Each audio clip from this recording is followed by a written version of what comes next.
So, ito yung nabili ko guys sa Timo. Yan, Ice Face Roller. Yan ang itsura niya guys. Ang cute niya. Well-shaped rose siya. Yan, kung nakikita nyo. Well-shaped rose siya. So, nilagyan ko ulit siya ng tubig. So, yan na guys. Yan. Guys, kukunin ko na yung Ice Face Roller ko. Yan. Kukunin ko na, gagamitin ko na siya today. So, ang description is, bago mo to gamitin is, ibabad mo muna siya sa tubig para magluwag yung niya, silicone niya. So, ibababad natin siya sa tubig. Yan, yung itsura niya, guys. Ganito yung itsura niya. Rose siya, guys. Rose ang design niya. Silicone siya, guys. So, let's check. Lagyan natin siya ng tubig. So, for skin routine pala to, guys. To enhance, your skin.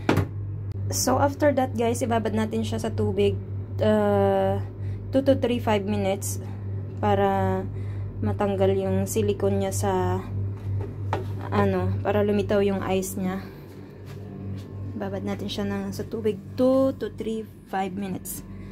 Okay, guys. After that, pwede nyo na siyang kunin. Yan. After natin mababad ng 3 minutes or 5 minutes ganyan, kunin na natin siya. So ang ganda ng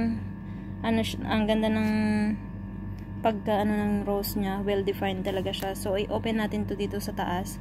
So yan, tsaka i-squeeze natin. So ayan na.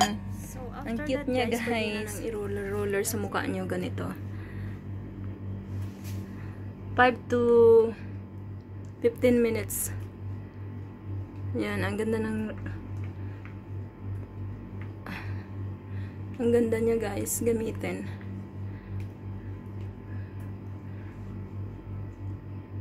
5 times interval.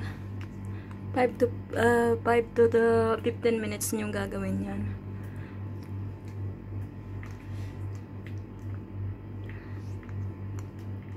Nakaka-enhance siya ng face, guys.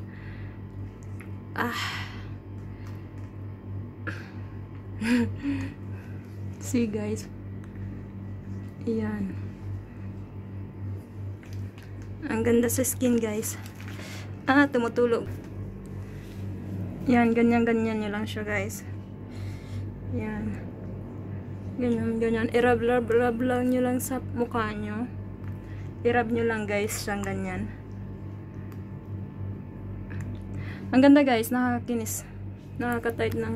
Nakaka-enhance ng skin. So, bili na. It's from Timo, guys.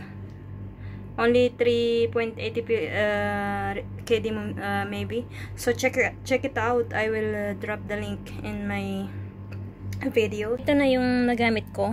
Yan. Hindi siya nahuhulog, guys. Nakakapit pa rin siya. So, ganito.